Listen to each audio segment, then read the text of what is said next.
Hi, boys and girls. Today we're going to read Gingerbread Baby, and it was written by Jan Brett.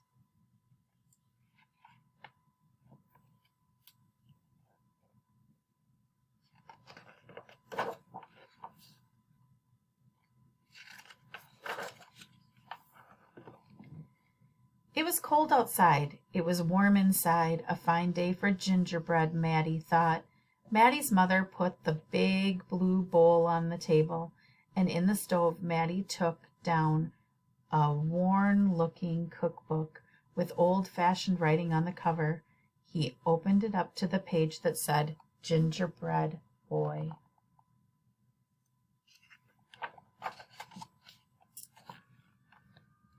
They measured and mixed. Maddie rolled the dough into the shape of a gingerbread boy and then popped him in the oven.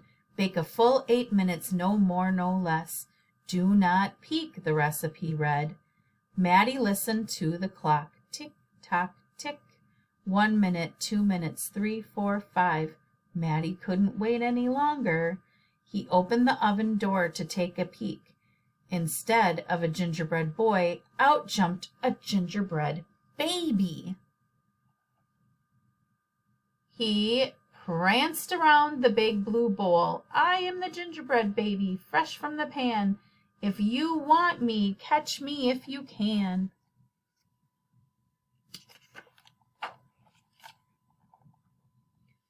Maddie's mother reached for the gingerbread baby to put him back in the oven, but he ran all around the kitchen. The door opened, and in came Maddie's father. What's that delicious smell? He asked as the gingerbread baby tumbled through his legs and outside into the yard.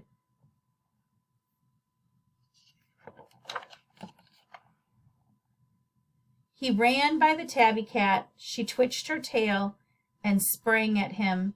They rumbled and tumbled, but the gingerbread baby came out on top.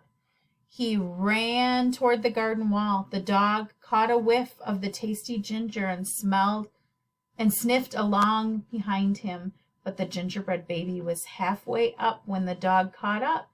He barked and barked as the gingerbread baby climbed over the wall.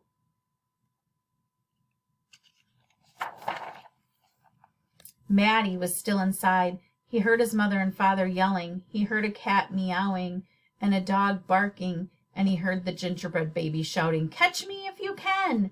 Maddie opened up the warm-looking cookbook for the second time. Meanwhile, the gingerbread baby wheeled on down the path and into the barn. The goats looked up as he somersaulted across their backs. The last one tried to catch him, but the gingerbread baby was too fast. Martha and Madeline were standing by the well when the gingerbread baby stepped to take a drink. They looked at each other and winked. Martha started to talk to him while Madeline tiptoed up behind him with the bucket, but they couldn't fool that gingerbread baby. He took a braid from Martha and a braid from Madeline and tied them in a knot and ran down the road. Back at the house, Maddie stirred, mixed, and rolled the dough. He shaped it, put it in a pan, and into the oven. Tick, tock, tick.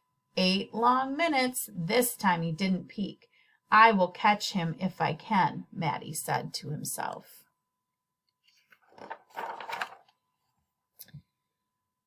As he was bouncing along, the gingerbread baby saw a farm wagon just ahead. He jumped in and settled down for a ride to the next to Mama Pig. The smell of gingerbread was too much for her. She tossed him high in the air, closed her eyes, and opened her mouth, but the gingerbread baby twisted in the air and came down hard on her porky snout. I am the gingerbread baby, too quick for the mother and the father, too fast for the cat, the dog, the goats, too clever for Martha and Madeline, too smart for the Mama Pig. Who's left? Catch me if you can. Feeling smug, the gingerbread baby strolled along by himself, and he came to a bridge that crossed over to the village. Just as he got to the middle, he heard running feet behind him and saw a crowd of villagers ahead of him. The gingerbread baby was trapped. He jumped up onto the railing, backflipped through the air, and landed on a chunk of ice floating down the river.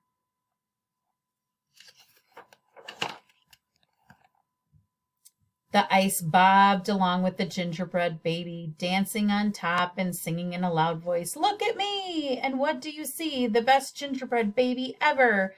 until his feet got cold and he jumped ashore. Who was watching from the trees? It was the fox. He crept up behind the gingerbread baby, ready to eat him up. But the fox couldn't help himself, and he licked his chops. Smack, smack!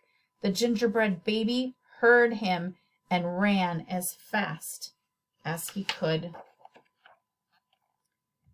Just when the fox was catching up, the gingerbread baby saw the mix and cheese man with his can of milk.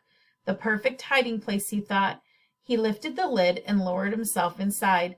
He was so pleased that he sang at the top of his gingerbread voice, "Ha ha, hee hee, you'll never find me, I'm the gingerbread baby.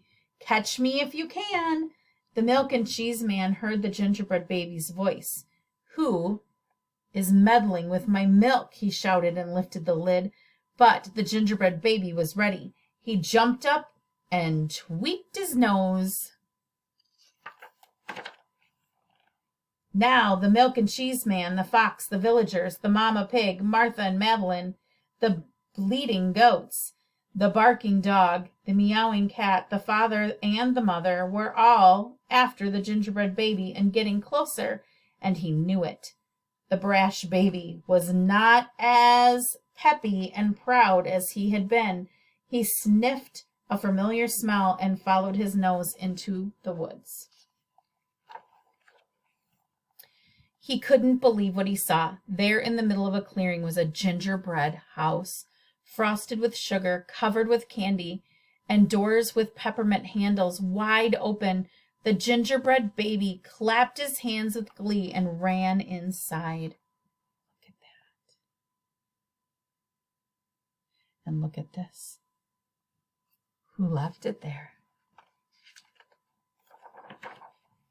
In a tick-tock tick, everyone arrived in the clearing, but all they found was a few bits of frosting, a peppermint candy, and some crumbs. The father exclaimed, "The gingerbread baby has finally met his match. I wonder who it was." The mother said, "Let's go home and tell Maddie."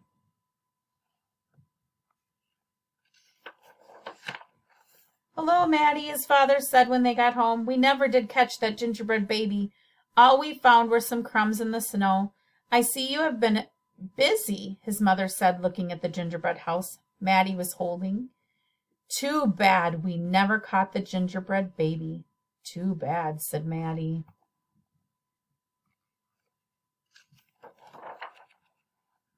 Only Maddie could hear the tiny voice from inside the gingerbread house.